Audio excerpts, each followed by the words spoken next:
اعوذ باللہ السمیع العلیم من الشیطان الرجیم بسم اللہ الرحمن الرحیم سبحانک لا علم لنا الا ما علمتنا انک انت علیم حکیم۔ سورۃ الجمعہ، آیات 11، پیراگراف 3۔ پہلا پیراگراف بعثت رسول صلی اللہ علیہ وسلم کا مقصد انسانوں کا تزکیہ ہے۔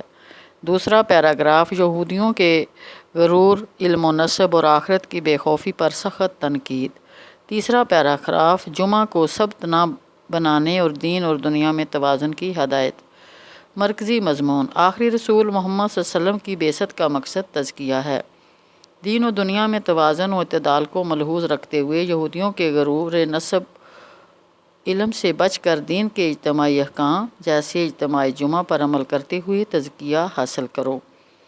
زمانہ نزول: سورۃ الجمعہ کا پہلا حصہ آیات 1 تا 8 غزوہ خیبر محرم 7 ہجری کے بعد یعنی حضرت ابو ہریرہ رضی اللہ عنہ کے قبول اسلام کے بعد نازل ہوئیں، جس میں یہود کے پندار نسب و علم پر چوٹ لگائی گئی ہے کہ نبوت اور رسالت بنی اسرائیل کی جاگیر نہیں، آخری رسول امیین یعنی بنی اسماعیل میں پیدا کیا گیا ہے۔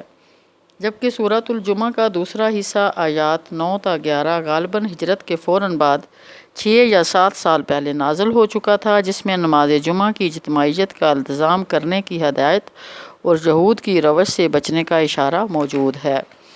سورۃ الجمعہ کے فضائل: رسول صلی اللہ علیہ وسلم جمعہ کی نماز میں سورۃ الجمعہ اور سورۃ المنافقون پڑھا کرتے تھے، جامعہ ترمذی۔ سورۃ الجمعہ کا کتابی ربط: پچھلی سورت الصف میں بتایا گیا تھا کہ جہاد کی کامیابی کے لیے صف بندی، اتحاد و اتفاق اور منصوبہ بندی ضروری ہے۔ یہاں سورۃ الجمعہ میں بتایا جا رہا ہے کہ ہمیں کتاب و سنت سے چمٹنا اور اجتماعی نظم کو قائم رکھنا ضروری ہے، ورنہ یہ امت بھی یہودیوں کی طرح ان گدھوں کی طرح ہو جائے گی جن کی پیٹھوں پر کتابیں لدی ہوئی ہیں۔ استغفر اللہ۔ اہم کلیدی الفاظ اور مضامین: سورۃ الجمعہ میں یہودیوں کے غرور و تکبر پر کاری ضرب۔ امیین یعنی بنی اسماعیل میں آخری رسول صلی اللہ علیہ وسلم پیدا کر کے اللہ تعالیٰ نے یہودیوں کے غرور و تکبر پر چوٹ لگائی، جنہیں اپنے علم اور نسب پر بہت بڑا ناز تھا۔ آیت 2۔ سورۃ الجمعہ میں لفظ فضل اللہ کا 2 مختلف معنی میں استعمال۔ فضل اللہ کا لفظ 2 مرتبہ استعمال کیا گیا ہے، آیت 4 میں بمعنی رسالت اور آیت 10 میں بمعنی مال۔ سورۃ الجمعہ میں رسول صلی اللہ علیہ وسلم کی بعثت کے 4 مقاصد بیان کیے گئے۔ 4 مقاصد میں سے 3 کی حیثیت ذرائع کی سی ہے اور 1 کی حیثیت نصب العین کی ہے۔ تلاوت، آیات، تعلیم، کتاب اور تعلیم حکمت، تینوں کا مقصد انسانوں کا تزکیہ ہے۔ تزکیہ میں 2 مفہوم پوشیدہ ہیں: تحسین ذات اور فروغ ذات۔ ذہن اور عقل کا تزکیہ یہ ہے کہ عقائد درست ہو جائیں۔ اعمال کا تزکیہ سے مراد یہ ہے کہ سنت اختیار کی جائے اور بدعت سے بچا جائے۔ نیتوں کا تزکیہ یعنی ہر کام اللہ کی خوشنودی کے لیے کیا جائے۔ افراد اور اداروں کا تزکیہ یہ ہے کہ معاشرہ تحسین اور فروغ دونوں میدانوں میں کامیابی حاصل کر سکے۔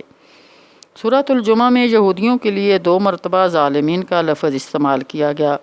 یہ یہودی ظالم اللہ کی آیات کی تکذیب کرتے ہیں اور بری کمائی میں مشغول ہیں۔ آیت 5 اور 7۔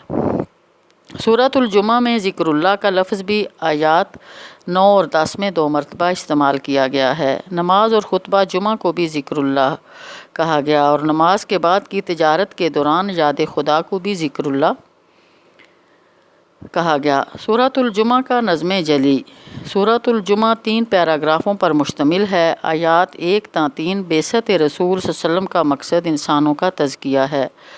اللہ کی بے عیب ہستی بادشاہ بھی ہے، قدوس بھی ہے، عزیز بھی ہے اور حکیم بھی۔ آخری رسول محمد صلی اللہ علیہ وسلم کو اس نے اس لیے مبعوث کیا ہے کہ تلاوت آیات، تعلیم کتاب اور تعلیم حکمت کے ذریعے انسانوں کا تزکیہ کیا جا سکے۔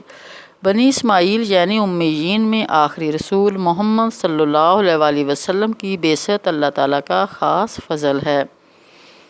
آیات 4 تا 8 یہودیوں کے غرور علم و نسب اور آخرت کی بے خوفی اور سخت تنقید کی گئی۔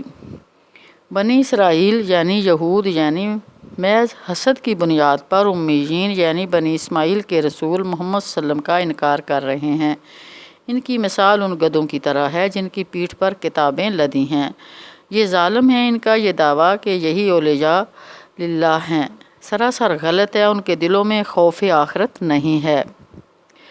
یہ موت اور ملاقات رب کا سامنا نہیں کر سکتے، روز قیامت انہیں ان کے کرتوت دکھائے جائیں گے۔ آیات 9 تا 11 مسلمانوں کو ہدایت کی گئی کہ وہ ہفتہ وار عبادت جمعہ کے حکام کا خاص خیال رکھیں اور جمعہ کے ساتھ وہ سلوک نہ کریں جو یہودیوں نے سبت کے ساتھ کیا تھا۔ دین و دنیا میں توازن کی ہدایت کی گئی کہ مسلمان تجارت چھوڑ کر نماز اور ذکر اللہ کی طرف دوڑیں اور نماز سے فراغت کے بعد فضل اللہ تلاش کریں اور اس کے بعد دوبارہ ذکر اللہ میں مشغول ہو جائیں۔ اس طرح دین و دنیا میں توازن پیدا کریں، محض تجارت اور لہو و لعب میں دل نہ لگائیں بلکہ اللہ کو رازق سمجھ کر اسی کی یاد کی طرف متوجہ رہیں۔ مرکزی مضمون: آخری رسول محمد صلی اللہ علیہ وسلم کی بعثت کا مقصد تزکیہ ہے۔ دین و دنیا میں توازن اور اعتدال کو ملحوظ رکھتے ہوئے یہودیوں کے غرور نسب اور علم سے بچ کر دین کے اجتماعی کام جیسے اجتماع جمعہ پر عمل کرتے ہوئے تزکیہ حاصل کرو۔ وما علینا الا البلاغ۔ صدق اللہ العلی العظیم۔ ربنا آتنا فی الدنیا حسنۃ وفی الآخرۃ حسنۃ وقنا عذاب النار۔